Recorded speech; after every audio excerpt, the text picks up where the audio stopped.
가 있어서 이 글을 소개해드리면서 오늘 말씀을 시작하고 싶습니다. 이런 글이에요.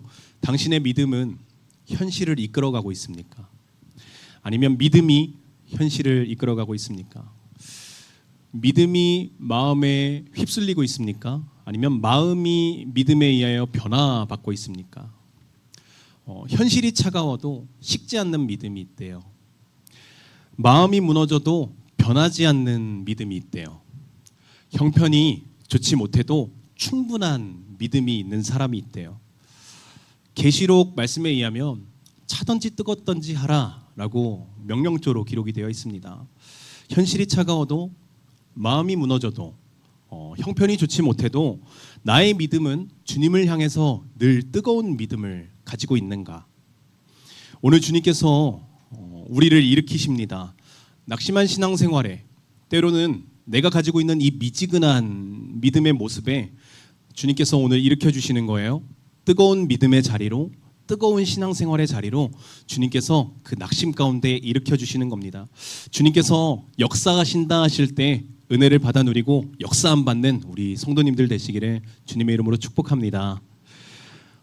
송명희 시인이라는 분이 계신데 아시는 분이 계실지 모르겠습니다. 그 송명희 시인은 태어날 때요. 의사가 그 큰 실수를 하는 바람에 태어날 때부터 뇌성마비로 살아가게 된 분이십니다. 그 실수는 그 머리, 아기의 머리인 손해를 잘못 만졌다고 해요. 그 결과로 송명희 시인은 단 한 번도 자신의 두 발로 이 땅을 밟아본 적이 없으시고 평생을 누군가의 도움 없이는 식사도 이동도 그리고 본인이 제일 좋아하는 글을 쓰는 일도 하지 못하는 힘든 삶을 살아왔다고 합니다. 얼마 전에 송명희 시인께서 사역 40주년을 맞이하시면서 기념하는 의미로 시집을 새롭게 창간하셨는데 그 시집의 이름이 그나라라고 합니다. 시인이 창간사에서 이렇게 말을 해요. 시인의 말입니다. 살다 보면 지옥이 더 많지만 그 속에서 분명히 천국을 느낄 수 있다. 창간사에서 이렇게 얘기하시더라고요. 이렇게 뉴스가 보도되니까 기독교 매스컴에서 계속 뉴스가 뜨는 거예요. 그래서 저도 우연치 않게 이 뉴스를 접하게 되었습니다. 익히 알고 있었던 시인이거든요. 알고 있었던 분이세요. 그럼에도 불구하고 뉴스가 계속 연일 보도되니까 제 마음에 이런 마음이 드는 거예요.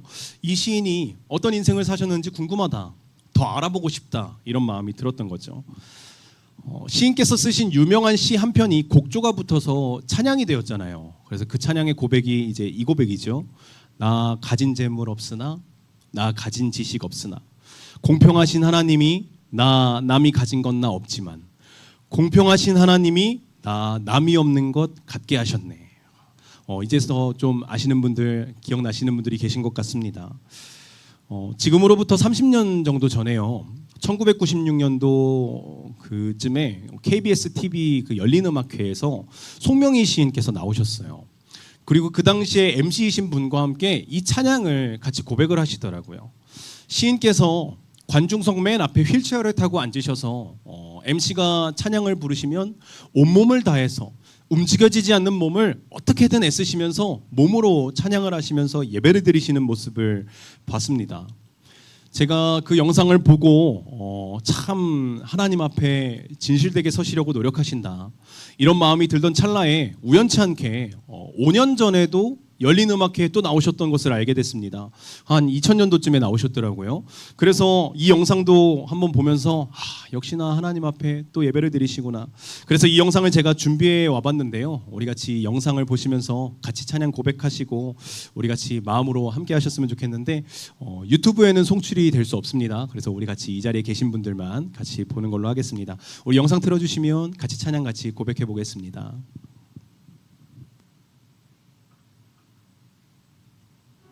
나 가진 재물 없어. 나는 가진 지식 없어. 나는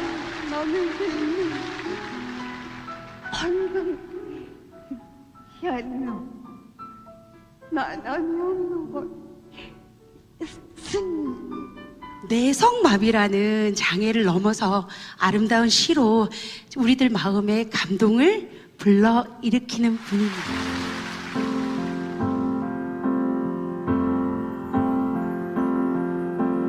나 가진 재물 없으나 나 남이 가진 지식 없으나 나 남에게 있는 건강 있지 않으나 나 남이 없는 것 있으니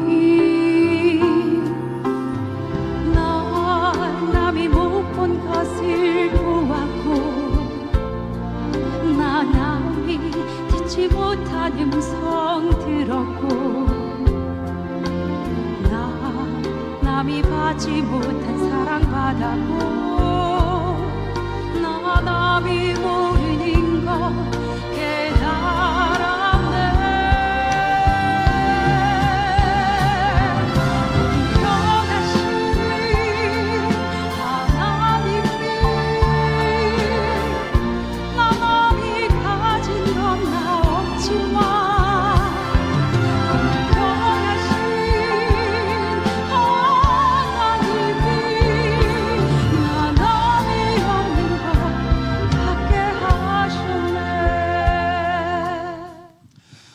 아멘.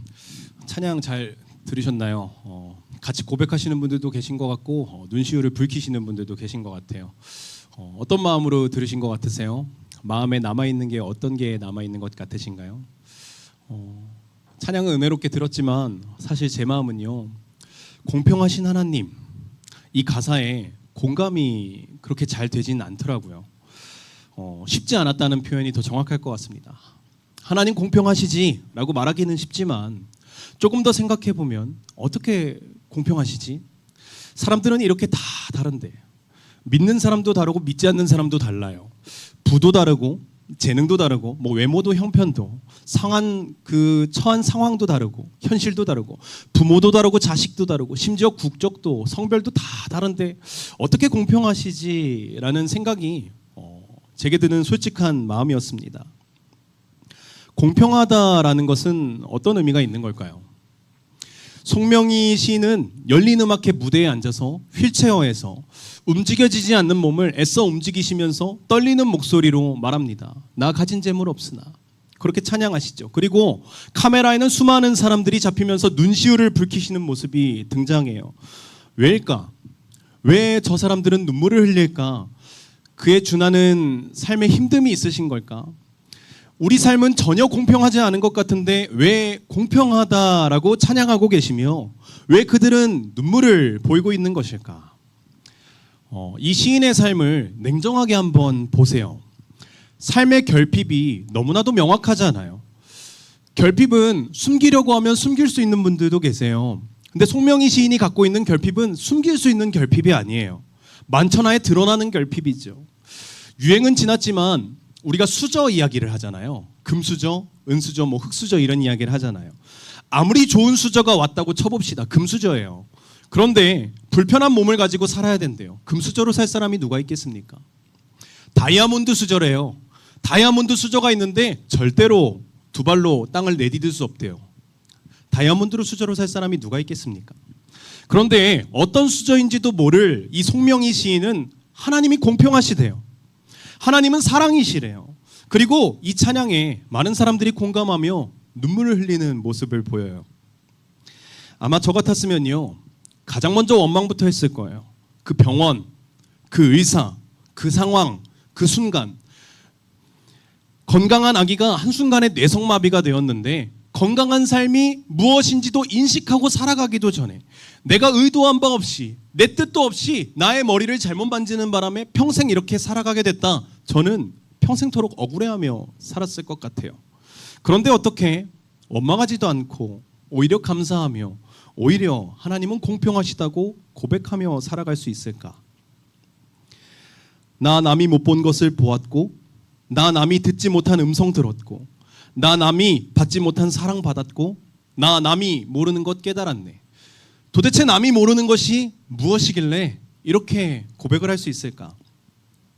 송명희 시인은 16살에 하나님을 영접했대요. 그리고 그 이후에 이 시를 쓰셨다고 합니다. 세상에서 말하는 공평은요, 균등한 기회를 말할지 몰라요. 평등한 조건을 말할지 모르고 공정한 분배에 대해서 공평하다라고 말할지 모릅니다. 하지만 하나님 안에서의 공평은요, 하나님께서 각 사람에게 베푸시는 하나님의 은혜의 분량을 말하는 거예요. 송명희 시인이 본 것은 한량 없으신, 값 없으신 하나님의 은혜를 보게 된 거예요.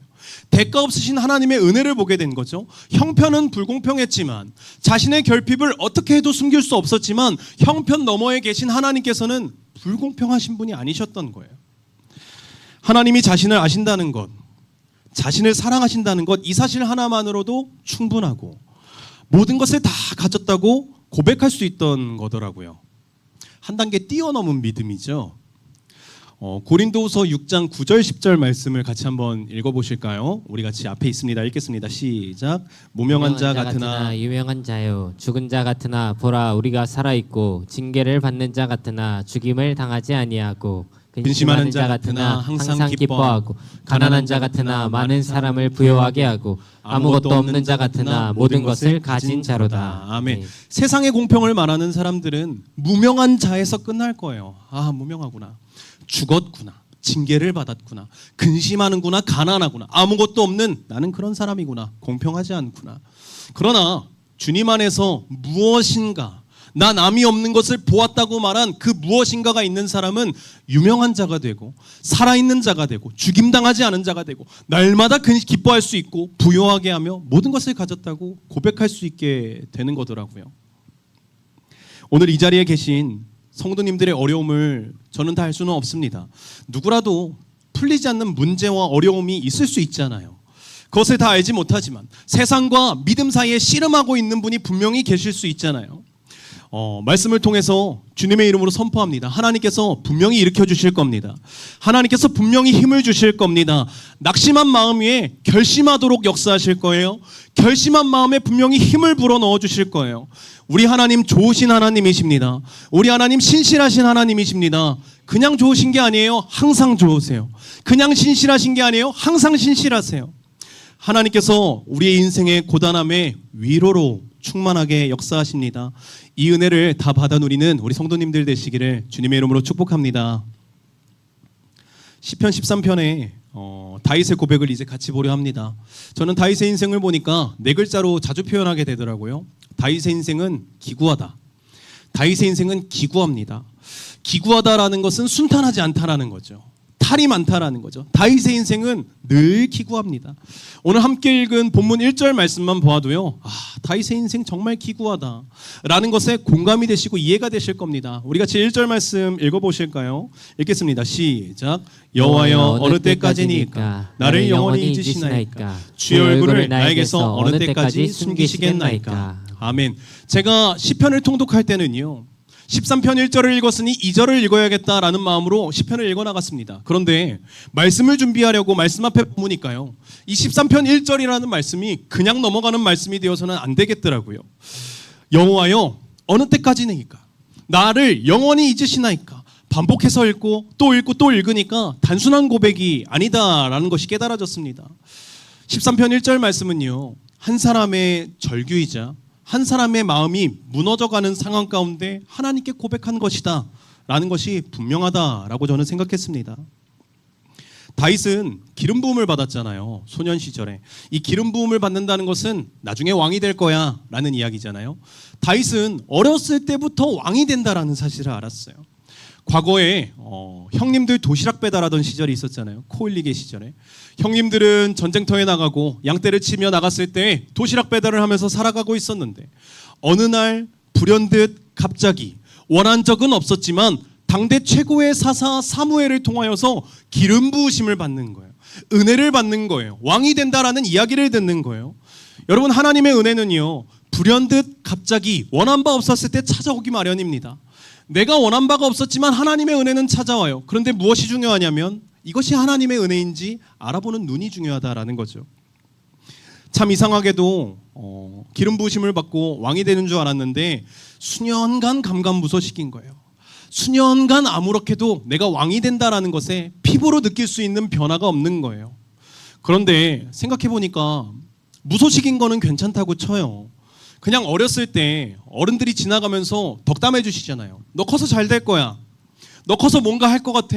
너 참 총명하구나. 뭐든지 하겠어. 그냥 사무엘 선지자가 그때 어른이 어린 다윗에게 그냥 기름 부으심이라고 말했지만 덕담 한마디 한 거 정도로 넘길 수 있으니까 아, 왕이 되는 거 무소식이어도 괜찮지. 왕이 되는 거 괜찮지. 이렇게 넘길 수도 있겠어요. 그런데요, 다윗의 인생이 점점 더 꼬이기 시작하는 거예요. 인생이 꼬여도 이렇게 꼬일 수 있을까? 어느 날 골리앗을 무찔렀어요. 그리고 성인이 되었죠. 그때는 길이 열리는 줄 알았어요. 아, 드디어 왕이 되나 보다. 내가 드디어 왕이 될 준비가 시작되나 보다. 그런데 하루아침에 당시 이스라엘 왕인 사울에게 목숨을 위협받는 신세에 처해지게 되죠. 그 칼이 목에 들이밀어서 날마다 위태위태한 삶을 살아가게 됩니다. 상상해 보는 겁니다. 다윗은 절대로 결코 사무엘을 원망하지 않고 살았을까? 사무엘에게 기름 부음만 받지 않았으면 순수한 목동으로 편하게 살 수 있었을 건데 혹시 사무엘이 원망스럽지 않았을까? 믿음이 흔들리지 않았을까? 사무엘 선지자가 위대한 것은 알겠는데 나한테 기름 부을 때만큼은 혹시 노망났던 게 아닌가? 아니면 잘못 기름 부음을 했던 것이 아닌가? 그런 생각을 하지 않았겠습니까? 여러 생각이 있었을 것 같아요. 차라리 기대라도 하지 말걸. 차라리 마음이라도 품지 말걸.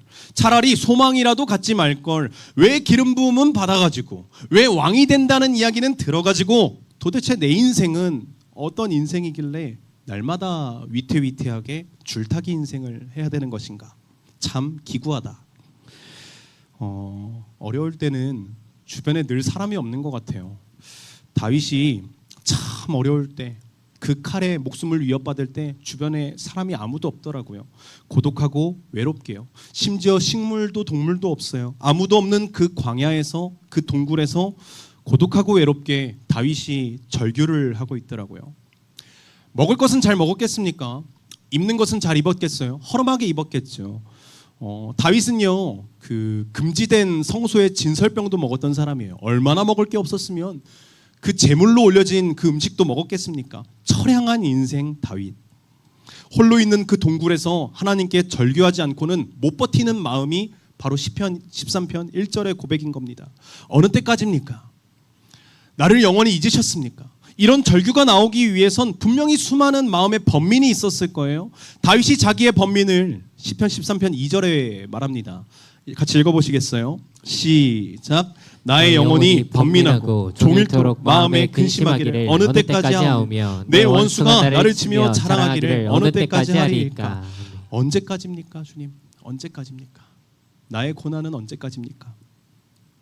얼마 전에 제 지인 사역자 부부를 만났거든요. 그 선교지를 많이 돌아다니는 부부예요. 또 다른 선교지에 다녀와서 그 받은 은혜를 나누어 주겠다고 저희 부부와 만나서 계속 선교지 이야기를 해주는 거예요. 근데 그 선교지에서 한 선교사님을 만났는데 그 선교사님이 하시는 사역은 선교사 제자들을 잘 양육해서 선교사로 파송하시는 일을 감당하시는 그 사역을 하고 계신데요. 그 네팔이라는 나라로 그 파송하시는 거거든요. 근데 이 네팔이라는 나라가 인도라는 나라의 바로 위에 있는 나라예요. 힌두교권 90% 이상인 나라가 바로 네팔이라는 나라입니다. 선교사 파송하시는 사역을 잘 하고 계셨는데 어느 날 이 사역에 문제가 생기셨다라고 합니다. 수년 전부터요, 이 문제가 도출되기 시작됐는데 선교사님들을 잘 양육하고 파송할 때마다 그 선교사님들이 순교하셨다는 소식을 접하게 된다라는 거예요. 파송할 때마다 얼마 지나지 않아서 순교하셨다는 소식을 듣게 되고, 사랑하는 제자를 잘 키워서 보냈더니 순교한 소식을 들었다면 마음이 어떻겠습니까? 미어지죠. 무너지죠. 하나님 앞에 그때마다 기도하셨대요. 하나님, 어떻게 해야 됩니까? 그런데 그때마다 미션이니까, 사명이니까 또 선교사를 파송해야 된다라는 마음을 주셨다는 거예요. 그래서 또 잘 양육하고 또 파송하고, 그럼 어떻게 되겠어요? 또 시간이 얼마 지나지 않아서 또 순교하셨다라는 소식을 듣게 되는 거예요. 두 번의 순교를 맞이하게 됐을 땐 아마 더 기도하시지 않으셨을까요? 하나님 어떻게 해야 됩니까? 하나님 어떻게 해야 됩니까? 하나님께서는 또 파송하시라는 마음을 주셨나 봅니다. 그래서 이번에는 조금 더 안전하게, 조금 더 철저하게 어떻게 하면 목숨을 지킬 수 있을까? 그렇게 겸비하면서 파송하지 않으셨겠어요? 그런데 역시나 시간이 얼마 지나지 않아서 또 순교하셨다라는 소식을 듣게 되셨다 합니다. 그렇게 수년을 반복하시다가 이제는 어떻게 해야 될까? 하나님 앞에 기도하며 씨름하시다가 이런 고백을 하셨다 합니다. 안 되겠다. 직접 선교사로 내가 들어가야겠다라는 고백을 하셨다고 합니다. 시간이 흘렀습니다. 이제 선교사님께서 네팔로 입국할 날짜가 되었어요. 그리고 네팔로 입국하기 전에 며칠을 앞두고 선교지의 동료들과 그리고 제 동료 사역자 부부에게 이렇게 말씀하셨다고 해요. 입가에 환한 미소를 띄우시면서 하신 말씀이신데 저는 전에 들었는데도 아직도 제 마음에 촉촉하게 남아 있습니다. 선교사님 말씀이에요. 여러분들 우리 이제 천국에서 봅시다. 이렇게 얘기하셨다는 거예요. 제자들이 파송될 때마다 순교하면요, 선교사님 당연히 아시겠죠. 뭘 아시겠어요? 자기가 들어가면 죽는다는 사실을 알고 계시겠죠. 아, 머지않아서 내가 천국 가겠구나. 그 사실을 분명히 알고 계실 거예요. 그럼에도 불구하고 선교사님 마음에 아주 강력하게 이런 마음이 떠나지 않으신다는 거예요. 이런 마음이에요. 누군가가 그 사람들을 위해서 피를 흘려야 한다면, 네팔이라는 나라를 위해서 누군가가 피를 흘려야 한다면 이제는 내 피를 흘리리이다. 여러분, 번민은 늘 있습니다. 마음에 근심하는 것은 늘 있습니다. 그만할까? 그만할까? 선교사 그만 보낼까? 순교가 영광이라지만요, 순교하는 게 영광이라지만 파송하는 족족 죽어나가는데 불나방 아닙니까? 불길에 뛰어드는 이 미련한 일 같은 것을 그만할까? 이런 번민, 이런 근심 왜 없으셨겠습니까? 다윗은 달랐겠어요? 다윗은 달랐겠습니까? 다윗은 어떤 마음이 있었을까요? 사울왕에게 복종할까? 기름 부음 받는 것 사명이라지만, 내가 왕이 되는 것이 사명이라고 하지만 나를 치면서 나를 위협하면서 저 기세등등한 사울에게, 나를 비웃는 저 사울에게 그냥 조금 아부하고 조금 구색 맞춰주고 조금 그렇게 굽실굽실하게 살면 나 편하게 살 수 있지 않을까? 실제로 다윗은 사울의 궁정 악사였잖아요. 얼마나 잘하겠어요. 그냥 수금 한번 연주하면 사울의 마음이 녹는 거예요. 어떻게 하면 사울이 기뻐하는지 얼마나 잘 알았겠어요. 그냥 구색만 맞춰주면 나 편하게 살 수 있지 않을까? 신앙생활에 번민과 근심은 늘 있습니다. 그런데도요, 다윗은 절대로 굴복하지 않더라고요. 번민과 근심이 늘 있었는데 사명을 결코 놓지 않더라고요. 그리고 오히려 하나님 앞에 고백합니다. 13편 3절처럼 고백하죠. 다윗의 고백을 같이 한번 읽어보실까요? 읽겠습니다. 시작. 여호와여 내 하나님이여 나를 생각하사 생각하사 응답하시고 나의 눈을 밝히소서. 두렵건대 내가 사망의 잠을 잘까 하오며. 아멘. 이 고백은 쉬운 고백이 아니에요. 다윗이 수많은 번민을 깨부수고 마음의 근심을 깨부수고 하나님을 붙들고자 하는 그 마음을 다잡고 한 고백이 바로 13편 3절의 고백입니다. 어떻게든 하나님을 붙들고자 하는 마음, 어떻게든 하나님을 붙들고자 하는 그 간절함, 우리에게도 이런 마음이 있어야 되지 않을까요? 절망의 자리에서 다윗이 한 선택은 하나님이었습니다. 여전히 캄캄해요. 여전히 현실은 칠흑 같아요. 그런데 그 자리에서 한 선택은 하나님이었습니다. 저와 여러분도 절망의 자리에서 해야 할 선택은 하나님이어야 합니다. 이 선택을 하나님께서 원하시는 거예요. 다윗이 말씀에 말하죠. 나의 눈을 밝혀주세요. 사망의 잠을 잘까 두렵습니다. 살다가요, 하나님을 놓치면요, 사망의 잠을 자게 되는 겁니다. 번민과 근심 끝에 사망의 잠을 자게 되는 것은 하나님을 놓쳤을 때입니다. 사명을 던져버리면요, 사망의 잠을 자게 되는 겁니다. 반대로 여전히 놓여진 고난 중에도, 끝이 나지 않는 것과 같은 긴 터널과 같은 캄캄한 어둠 속에도 내 눈이 밝아지게 해달라고, 절망 중에도 내가 눈을 감지 않게 해달라고 기도하며 하나님을 선택하는 사람은요, 주님 안에서 발버둥 치는 사람은요, 이야기는 다르겠죠. 인생의 역전은 분명히 있습니다. 하나님께서는 인생의 역전을 준비해 놓고 계세요. 누군가는 상황이 바뀌는 것을 역전이라고 말해요. 사울이 위협하면 사울이 죽는 것이 역전이라고 말해요. 여러분, 상황이 바뀌는 것이 역전이 아닙니다. 진짜 역전은 내 마음이 바뀌는 것이 역전이에요. 내 시선이 바뀌는 것이 정말 역전인 겁니다. 현실은 그대로일지 몰라요. 근데 내 영혼이 바뀌는 거예요. 상황은 똑같지만 내 마음 상태가 바뀌는 거예요. 영혼이 바뀐 다윗, 비로소 하나님 앞에 진솔된 고백을 합니다. 13편 5절 6절 말씀이에요. 나는 오직 주의 사랑을 의지하여 싸우니 나의 마음은 주의 구원을 기뻐하리이다. 내가 여호와를 찬송하리니 이는 주께서 내게 은덕을 베푸심이로다.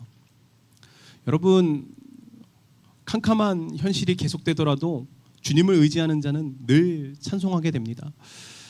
어둠이 계속되더라도 주님을 바라보는 사람은 울면서도 주님을 찬양하고 의지하게 됩니다. 나무는요, 나무. 땅속에 수많은 것들 중에서도 오직 물만 빨아들인다라고 해요. 나무에게 필요한 것은 오직 물이래요. 나무는 하늘의 수많은 것들 중에서도 오직 빛에만 집중한다 합니다. 이 수많은 대기에 있는 여러 가지 중에서도 오직 이산화탄소에만 집중한다라고 합니다. 그러면 꽃이 피고, 그러면 열매를 맺고, 그러면 숲을 만들고 산소를 만들어낼 수 있다 합니다. 나무에게는 모든 것이 필요하지 않습니다. 중요한 것은 우리에게 무엇이 필요하냐라는 겁니다. 성도님들에게 필요한 것은 무엇입니까? 모든 것이 필요하십니까? 우리에게 필요한 것은 모든 것이 아니라 단 한 분의 이름, 예수 그리스도의 이름이 필요한 줄 믿게 되시길 원합니다. 상황과 환경이 나아지진 않았지만, 우리의 현실은 여전하지만 우리에게 그때 필요한 것은 상황의 개선이 아니라 예수 그리스도, 그분의 능력이 필요한 것입니다. 중심이 바뀌니 다윗은 찬양합니다. 중심이 바뀐 사람은 찬양하게 됩니다. 그래서 시선이 중요해요. 시선이 한 곳에 집중되면 힘든 이 땅, 해결하지 못한 일들이 첩첩산중임에도 버티면서 이겨나가면서 살 수 있다는 거죠. 다윗이 노년에 이런 고백을 하거든요. 하나님께서 인도하신 여정을 보면서 29장 11절처럼 얘기합니다. 우리 같이 한번 다윗의 고백을 읽어보겠습니다. 시작. 여호와여, 위대하심과 권능과 영광과 승리와 위엄이 다 주께 속하였사오니. 아멘. 다 주께 속하였사옵나이다.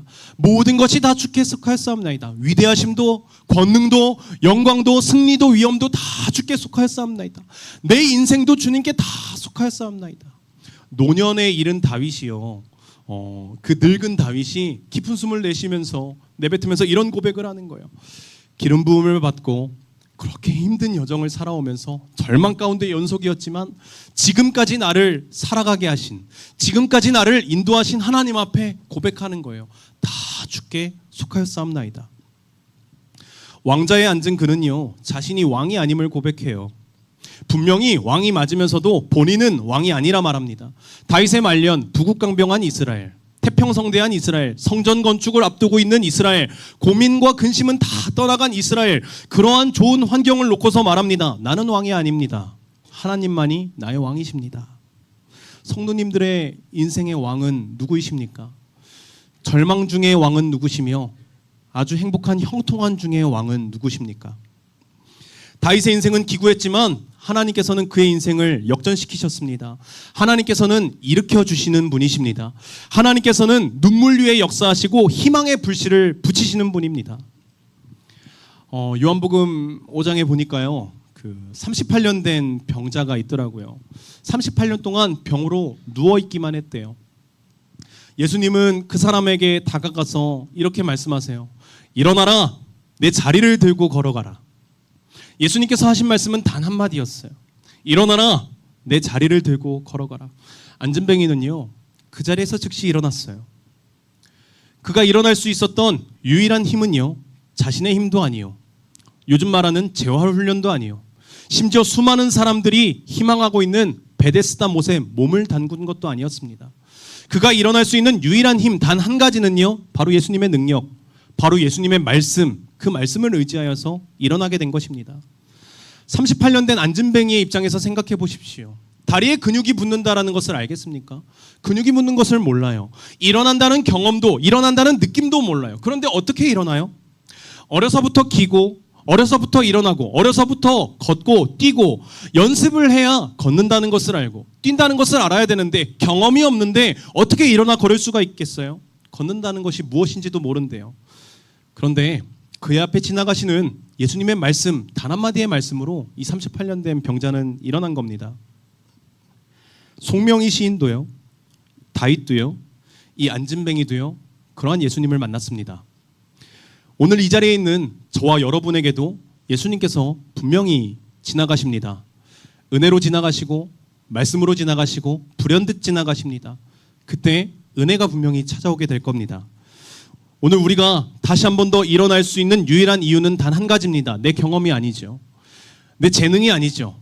사람을 의지하는 것도 아니요. 돈을 의지하는 것도 아닙니다. 일으켜주시는 하나님이 계시기 때문에 우리는 오늘도 일어날 수 있는 겁니다. 로마서 8장 18절 말씀이 제 신학교 시절에 가장 큰 위로가 됐던 말씀이거든요. 신학교 시절에 이 말씀 앞에만 서면 눈물이 나오고 기도가 나왔어요. 우리 같이 한번 읽어보겠습니다. 시작. 생각하건대 현재의 고난은 장차 우리에게 나타날 영광과 비교할 수 없도다. 아멘. 이 말씀이 바라보게 하는 방향을 한번 보세요. 현재가 아닙니다. 고난이 아닙니다. 이 말씀이 가리키고 있는 방향은 장차 나타날 영광이라는 거예요. 현재의 고난은 당연히 있죠. 이유 모를 그러한 어려움은 당연히 누구라도 있죠. 그런데 우리가 바라봐야 될 시선은 말씀에서 알려주는 거예요. 현재가 아니요, 고난이 아니요, 장차 나타날 영광을 바라보라고 이 말씀에서 우리에게 알려주고 있는 겁니다. 기도하시죠. 이렇게 기도하시잖아요. 하나님과 같은 마음으로 신앙생활하게 해주세요. 하나님이 보시는 것을 나도 볼 수 있는 눈을 주세요. 이 말씀에 순종하는 겁니다. 하나님께서 바라시는 마음은 현재의 고난과 여러 가지 어려움에 집중하는 것이 아니라 장차 나타날 영광에 시선을 두라. 우리의 신앙의 포커스를 장차 나타날 예수 그리스도와 함께하는 천국 소망에 두라. 주님께서 우리에게 명령하시는 거죠. 우리의 감정이나 형편을 마음에 늘 두며 번민과 근심하는 시간 물론 필요합니다. 그런데 그러한 시간들을 오래 보내지 마시고요. 이제는 복음이신 예수님을 붙드시고 영원한 천국으로 인도하시는 주님을 바라보게 되시기를 원합니다. 로마서 8장 18절 말씀을 읽게 되면 참 이유 모르게 저는 이 말씀도 더불어 읽게 됩니다. 8장 28절 말씀인데요. 같이 한번 읽어보실까요? 읽겠습니다. 시작. 우리가 알거니와 하나님을 사랑하는 자 곧 그의 뜻대로 부르심을 입은 자들에게는 모든 것이 합력하여 선을 이루느니라. 아멘.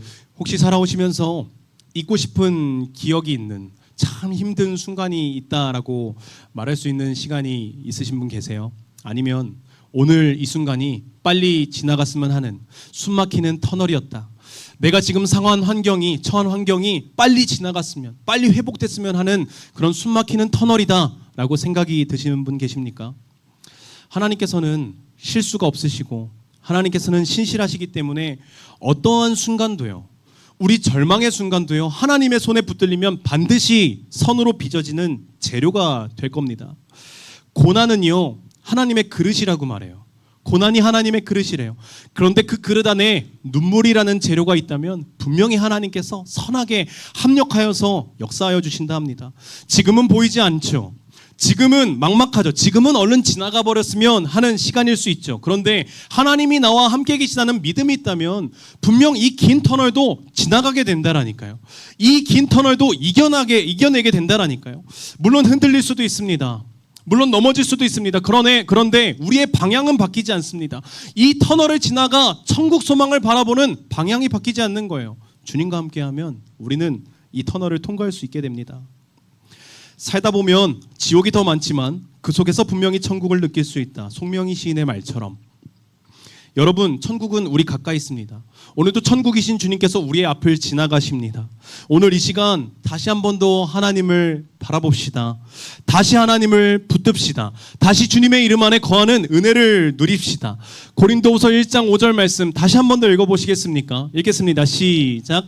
그리스도의 고난이 우리에게 넘친 것 같이 우리가 받는 위로도 그리스도로 말미암아 넘치는도다. 아멘. 고난이 끝이 아니에요. 분명히 위로가 있습니다. 이 땅에서의 위로일지 장차 영광의 위로일지 모르지만 분명히 주님께서 예비해 놓으신 충분한 위로, 충분한 회복이 우리에게 주어져 있다 합니다. 하나님께서 우리를 일으키십니다. 하나님께서 오늘 우리를 일으키세요. 마치 받은 고난의 보답이라도 하시듯이 모두에게 말씀하시는 거예요. 일어나라. 내 자리를 들고 걸어가라. 예수님께서 우리 앞을 강력하게 지나가실 때 주님의 말씀에 순종하시고 주님을 붙드시고 주님과 함께 동행하시는 우리 석천교회 성도님들 다 일어나는 역사가 일어나게 되시기를 주님의 이름으로 축복합니다. 아멘.